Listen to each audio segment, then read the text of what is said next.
What's up?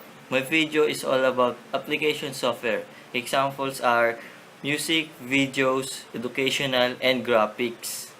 Educational software is computer software, the primary purpose of which is teaching or self-learning. The use of computer hardware and software in education and training dates to the early 1940s. Graphics software refers to a program or collection of programs that enable a person to manipulate images or models visually on a computer. These are the application software which lets the user to create and manipulate any type of computer graphics with the use of an operating system.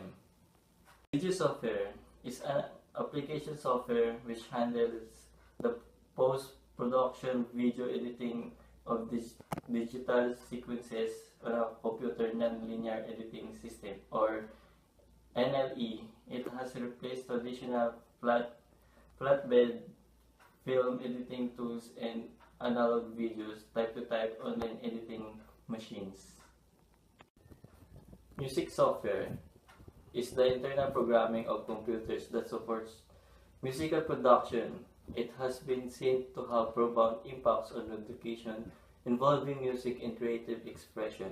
Musical software has become an outlet for people who do not bond with traditional music instruments, giving people new and creative ways to compose and perform music in ways that has never been seen before. Music software developed dates back to the 1960s and 70s. I hope you like it.